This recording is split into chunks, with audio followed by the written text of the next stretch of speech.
Então, agora é esse momento da gente se familiarizar um pouquinho. Eu espero que todos já tenham entrado, né, no curso, vocês já visualizaram aqui essa carinha inicial, né? Quando a gente entra, lembrando de novo, eu só consigo acessar a turma se eu usar o e-mail IDUF. Com o Gmail, ele vai aparecer uma mensagem, turma não encontrada, tá? Então, tem que fazer o login com o IDUF para poder ter acesso às turmas.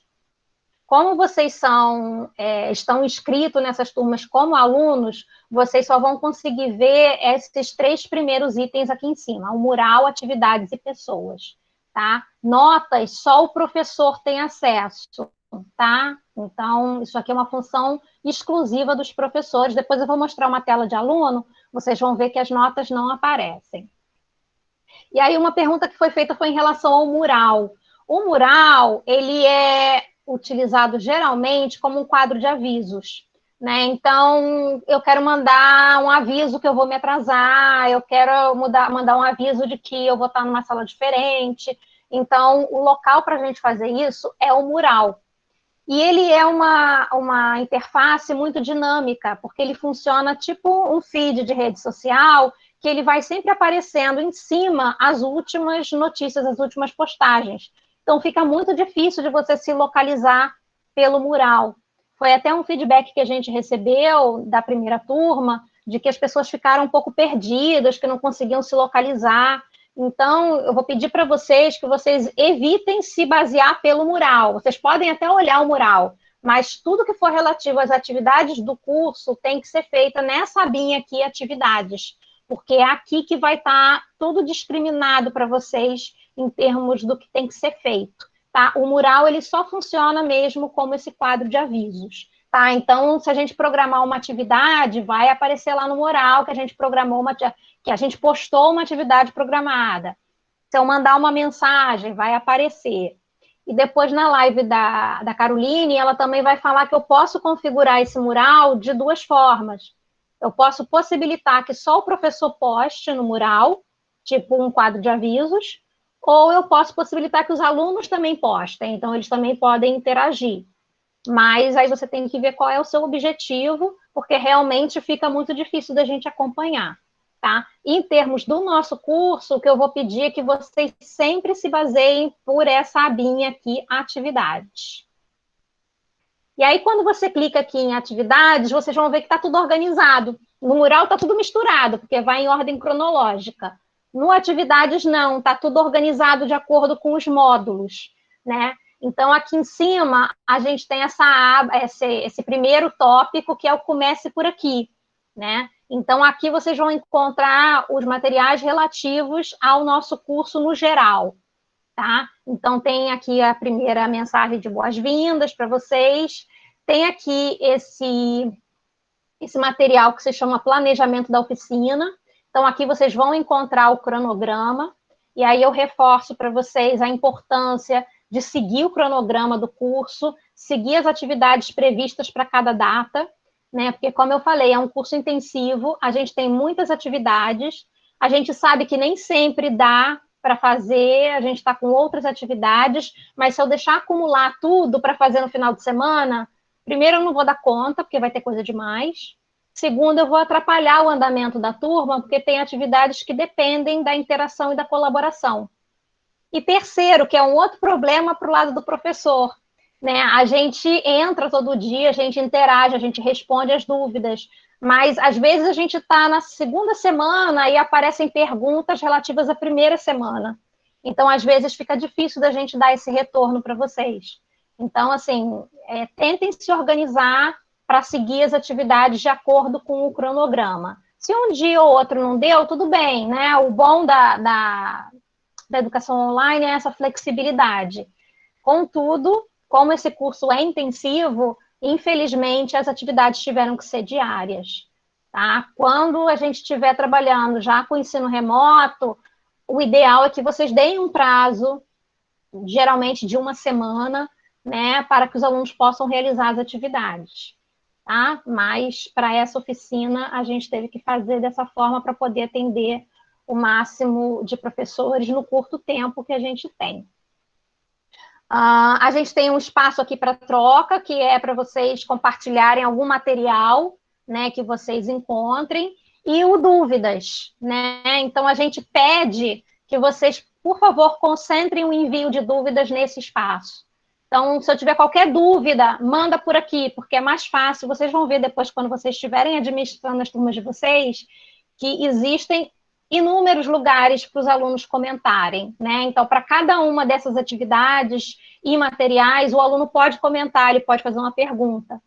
E aí, o que acontece? Quando a gente vai fazer essa mediação, a gente tem que entrar item por item para procurar se tem alguma pergunta e responder. Então, foi algo que a gente percebeu bastante na primeira oficina. Então, a gente pede, por favor, que vocês concentrem as dúvidas sempre aqui nesse espaço, porque a gente entra todo dia, várias vezes por dia, a gente se alterna para poder responder as dúvidas de vocês. Se concentrar aqui vai facilitar bastante o nosso trabalho e a nossa agilidade na resposta, tá?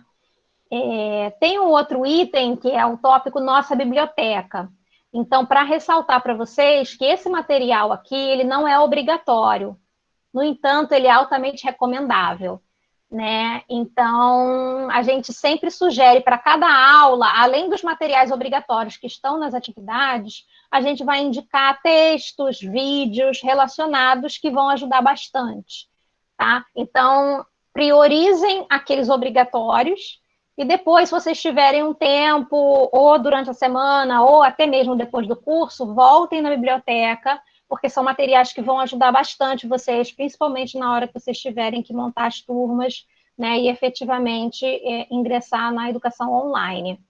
E o que a gente pede é que vocês evitem enviar comentários por aqui, porque são muitos materiais, vocês vão ver, né, e se a gente tiver que abrir um por um para poder ver o comentário ou a pergunta de vocês, acaba atrasando o nosso tempo de resposta. Então, teve alguma dúvida específica, coloca lá no dúvidas para facilitar a nossa interação. Agora eu já estou mostrando uma sala de aula do ponto de vista do aluno, tá? Então, aqui é como vocês estão vendo, né? Aqui do lado aparecem todos os tópicos, né, da sala. E aí aqui eu marquei para mostrar para vocês uma forma de vocês gerenciarem, né? Vocês veem que alguns estão mais clarinhos e outros estão mais escuros, né? E eu também tenho esse desenhozinho aqui que é diferente daquele outro da biblioteca que eu mostrei antes. O da biblioteca, o material é esse daqui. Então, quando eu tenho esse símbolozinho aqui, como se fosse uma paginazinho com marcador, ele é só um material, eu não preciso fazer nada. Já esse daqui, que é tipo uma pranchinha, né, preenchida, é uma atividade. Então, aqui eu tenho alguma coisa para fazer.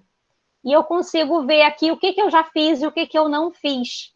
Então, facilita aí na gerência de vocês. Sempre que vocês fizerem uma atividade, quando você clica na atividade, ele abre a atividade, tem a instrução, tem o material, e aí você, depois que faz, tem aqui, olha, seus trabalhos, marcar como concluída. Se era uma atividade que eu só precisava assistir o vídeo e não precisava fazer nada, eu venho aqui, marco como concluída, porque eu já sei que eu já fiz, eu não preciso voltar ali. Se for uma atividade que eu tiver que enviar alguma coisa para o professor corrigir, aí eu vou clicar nesse botãozinho aqui, adicionar ou criar, para adicionar um documento que já está no meu computador ou criar um Google Docs, né, para o professor corrigir. O ideal é que vocês procurem sempre irem criar, não adicionar. Às vezes o aluno adiciona um documento PDF. Na hora de dar o feedback, é sempre mais difícil você comentar num arquivo. Não é impossível, mas é mais chatinho comentar num arquivo PDF ou num arquivo Word. Então, o ideal é vocês criarem um Google Documentos, porque facilita o envio dos comentários e do feedback. Uma outra possibilidade que a gente vai ver são os comentários. Então, por exemplo, eu posso usar uma atividade desse tipo para criar um fórum de discussão. E aí eu quero que vocês interajam com a turma. Eu vou sempre enviar meus comentários aqui em comentários da turma, porque aí todo mundo consegue ver. Pode ser uma pergunta, pode ser um comentário, tá? O que a gente vai pedir que vocês evitem fazer é enviar comentário particular, por duas razões. Primeiro, às vezes a sua dúvida é a dúvida de outra pessoa da sala. Então, se você manda como comentário particular, só o professor vê o comentário. Ele vai ter que responder um por um, às vezes a mesma dúvida, né? Segundo lugar, esse comentário particular, ele é super difícil de você achar dentro do Classroom. Você tem que ficar procurando, então dá um trabalho danado. Às vezes você não vê, e às vezes o aluno está esperando uma resposta, e você não respondeu porque você não viu, não percebeu que ele estava ali. Então, isso foi uma coisa que a gente percebeu nessa primeira turma, né? Então, a gente já queria pedir para vocês não usarem os comentários particulares, tá? Envia os comentários e as dúvidas sempre no comentário para a turma. E uma coisa que a gente queria pedir também para vocês, que é parte do nosso processo de aprendizagem, se algum aluno mandar uma pergunta e um outro aluno souber a resposta, vocês podem responder. Não precisa esperar que uma das mediadoras ou dos mediadores respondam, tá? A ideia é que seja uma aprendizagem realmente colaborativa, que a gente se ajude nesse ambiente. Então, os comentários para a turma, todo mundo vê, todo mundo pode responder. Uma outra forma de eu poder acompanhar se eu já fiz ou não uma atividade é clicar nesse item aqui, ver meus trabalhos, e aí ele vai aparecer para mim, aqui do lado, eu tenho essas opções, eu tenho tudo, atribuído, devolvido e pendente. Tudo ele vai vai aparecer todos os trabalhos que foram postados pelo professor. Atribuído são aqueles que o professor passou, mas que você ainda não fez. O devolvido você já entregou, e o pendente é o que falta fazer.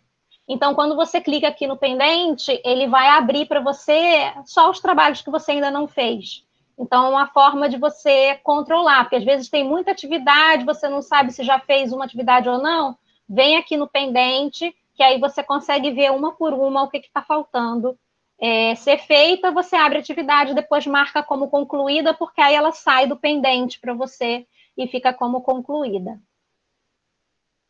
O mural, né, a gente já falou, né, então não se guiem pelo mural, embora seja a primeira página que abra, quando a gente abre o Classroom, sempre é o mural, mas no mural vocês vão encontrar o link para o Meet, ele já gera uma sala para cada turma.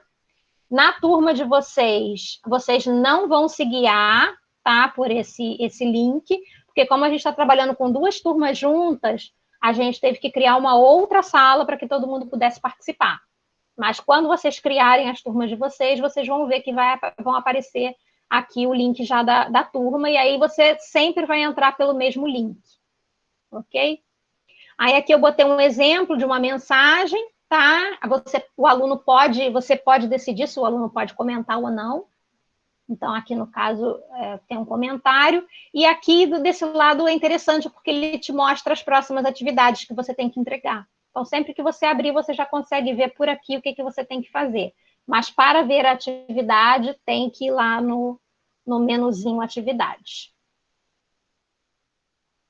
Uma outra questão muito, muito importante.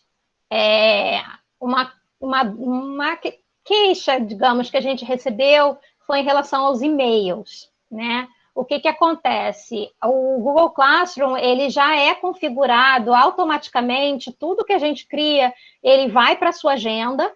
Se vocês olharem a agenda de vocês do IDUF, já as atividades programadas já estarão lá. E ele manda um e-mail para cada atividade, né? Então, se alguém comentar alguma coisa, qualquer coisa que for postada no ambiente, ele já gera um e-mail automático para os participantes. Se vocês não quiserem lotar a caixa de e-mail de vocês, tá? Vocês vão vir nesses 3 tracinhos aqui do cantinho, tá? Aí vai rolar lá no final todas as turmas, e aí vai ter aquele item de configurações. Aí vocês vão clicar em configurações, ele vai abrir aqui o seu perfil, e tem essa opção aqui, ó, notificações. Receber notificações por e-mail, vocês vão desmarcar. O meu já está desmarcado, tá? Provavelmente o de vocês vai estar marcadinho, aí vocês desmarquem, se vocês não quiserem receber. Se quiserem receber para facilitar, fica a critério de vocês, mas sabendo que ele vai gerar um e-mail para cada atividade, para cada comentário e etc. Então, como a nossa caixa de e-mail já havia, pelo menos a minha, vive cheia, eu prefiro não receber e acompanhar tudo pelo Google Classroom. Uma questão que eu não sei se vocês chegaram a anotar, existe um aplicativo para o celular. Então, vocês podem baixar o aplicativo para o celular e as notificações também aparecem pelo celular. Então, é uma forma mais fácil de você acompanhar, porque as notificações já aparecem direto no aplicativo, né? Então, fica mais fácil acompanhar do que pelo e-mail. Então, agradecer a participação de vocês hoje. Não esqueçam de responder as 2 perguntas da aula de hoje, tá? Tem 2 perguntas em relação a essa atividade. Rapidinho, curtinho, é só responder.